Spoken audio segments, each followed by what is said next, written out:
अस्सलामु अलैकुम वरहमतुल्लाहि वबरकातुहू। आज की इस वीडियो के ज़रिए से हम आपके सामने सलातुत तस्बीह की नमाज की फजीलत और सलातुत तस्बीह की नमाज किस तरीक़े से अदा की जाती है वो आज की इस वीडियो के ज़रिए से हम आपको बतलाने वाले हैं। सलातुत तस्बीह की जो नमाज है उसकी फजीलत हदीस शरीफ में बहुत ज़्यादा आई है और आपने भी सुनी होगी, और नहीं सुनी तो हम आपको बतला देते हैं कि सलातुत तस्बीह की कितनी फजीलत है। सलातुत तस्बीह की नमाज के बारे में हदीस शरीफ की बहुत ही मोतबर किताब सिहा सित्ता की बहुत ही मोतबर किताब अबू दाऊद शरीफ में ये रिवायत मौजूद है। हजरत हुजूर पाक सल्लल्लाहु अलैहि वसल्लम ने ये नमाज अपने चचा हजरत अब्बास रज़ी अल्लाह ताला अन्हु को सिखलाई थी और हजरत जाफर बिन अबी तालिब रज़ी अल्लाह ताला अन्हु को ये नमाज आप सल्लल्लाहु अलैहि वसल्लम ने सिखलाई थी और दीगर सहाबा इकराम को भी आप सल्लल्लाहु अलैहि वसल्लम ने इस नमाज के बारे में बतलाया था।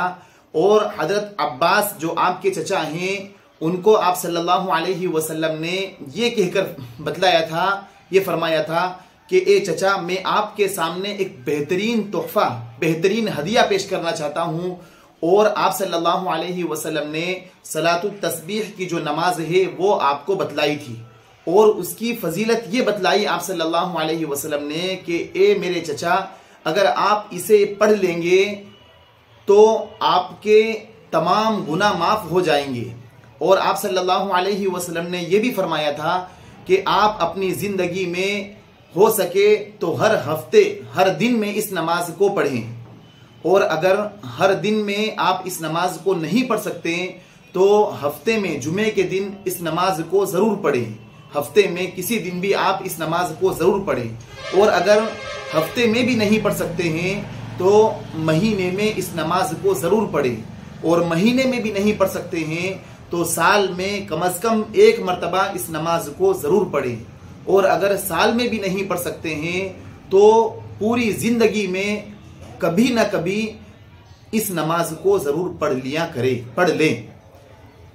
और आप सल्लल्लाहु अलैहि वसल्लम ने आप अपने चचा हजरत अब्बास रज़ी अल्लाह ताला अन्हु को इस नमाज के जिंदगी में एक बार पढ़ने को कहा था या साल में एक मरतबा पढ़ने को कहा। कई अल्लाह वाले ऐसे हैं जो माशाअल्लाह हफ्ते में जुमे के दिन पहले अजान से पहले पहुंच जाते हैं और वो इस नमाज को पढ़ते हैं। और कई खातून कई माँ बहनें ऐसी हैं जो अल्हम्दुलिल्लाह जो नेक हैं वो भी इस नमाज को हफ्ते में पढ़ती है।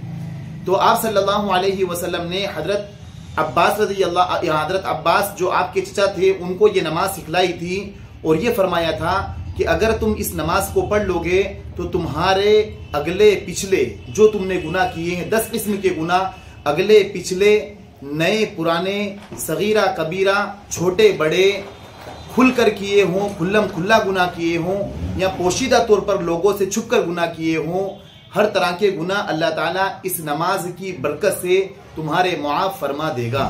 इस नमाज की फजीलत कि अल्लाह ताला तमाम गुनाह मुआफ फरमा देगा। और हजरत अब्दुल्ला बिन मुबारक जो एक बड़े मुहद्दिस हैं, जो बड़े मुहद्दिस हैं, वो ये फरमाते हैं कि अगर कोई शख्स जन्नत का मुतमन्नी हो, जन्नत में जाना चाहता है तो वो ज़रूर इस नमाज को अदा करे। और अबू दाऊद शरीफ की एक रिवायत में इसकी फजीलत ये आई है कि अगर कोई शख्स सलातुत तस्बीह की नमाज पढ़ेगा तो अल्लाह ताला उसके तमाम गुनाह माफ़ फरमा देंगे। इतने गुनाह माफ़ फरमा देंगे कि जितने इंसानियत के गुनाह हैं, तमाम इंसानों के गुनाह हैं, इतने भी अगर किसी शख्स ने गुनाह किए हैं तो अल्लाह ताला उन गुनाहों को माफ़ फरमा देगा। और बाज़ रिवायत में आता है कि समंदर के झाग के बराबर भी अगर किसी शख्स ने गुनाह किए हैं और वो शख्स इस नमाज को सलातुत तस्बीह को पढ़ लेगा तो अल्लाह ताला इस नमाज की बरकत से तमाम गुनाह मुआफ फरमा देगा। और बाज़ रिवायत में ये भी आता है कि अगर आसमान में जितने सितारे हैं अगर इतने भी किसी शख्स के गुनाह होंगे तो अल्लाह ताला इस नमाज की बरकत से, सलातुत तस्बीह की बरकत से अल्लाह ताला इतने गुनाह मुआफ फरमा देगा। अब इस नमाज के पढ़ने का तरीका क्या है वो इंशाअल्लाह ताला आगे हम वीडियो में आपको बतलाएंगे। तो देखिए, इस नमाज के पढ़ने की अभी शाबान शबे बारात जो जगने की रात आ रही है, इसीलिए हमने इस क्लिप को बनाया है। हमारा क्लिप का बनाने का मकसद ये है कि अभी जगने की रात आ रही है तो हम इस नमाज को अदा कर लें।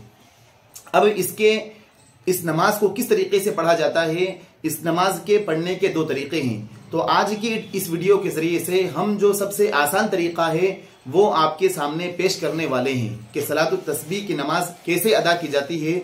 उसमें जो सबसे आसान तरीका है वो हम आपके सामने पेश करने वाले हैं। हम अल्लाह ताला से इस बात के दुआ गो हैं कि अल्लाह ताला हमारी जुबान से वो अल्फाज निकला दे इस नमाज की तरतीब में कि जो आपको समझने में आसानी हो।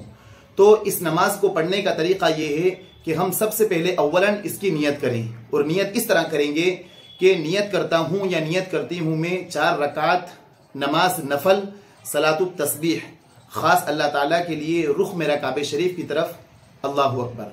और नियत दिल में करना है, और जुबान से अगर कह ले तो ये बेहतर है। नियत जोर से कहना या जुबान से कहना ही जरूरी नहीं है, दिल में अगर कोई शख्स नियत कर लेगा तो काफी हो जाएगा। तो नियत ये करना है कि मैं नियत करता हूँ 4 रकात नमाज नफल सलातुत तस्बीह।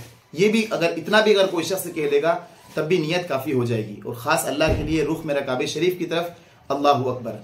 अल्लाहु अकबर कहने के बाद हमें अव्वलन सना पढ़ना है। सबसे पहले सना पढ़ना है सुबहानक अल्लाहुम्मा व बिहम्दिका, ये पूरी सना पढ़ना है। सना पढ़ने के बाद तीसरा कलीमा सुबहान अल्लाहि वल्हम्दुलिल्लाहि वला इलाहा इल्लल्लाहु वल्लाहु अकबर, या फिर सुबहान अल्लाहि वल्हम्दुलिल्लाहि वला इलाहा इल्लल्लाहु वल्लाहु अकबर वला हौला वला कुव्वता इल्ला बिल्लाहिल अलिय्यिल अज़ीम। दोनों तरीके से इस कलमे को पढ़ सकते हैं। पूरा कलीमा भी पढ़ सकते हैं या फिर आधा कलीमा भी पढ़ सकते हैं। अब इस कलमे के पूरा कलमा पढ़ लें तब भी नमाज हो जाएगी। आधा पढ़ा वल्लाहु अकबर तक पढ़ा तब भी नमाज हो जाएगी।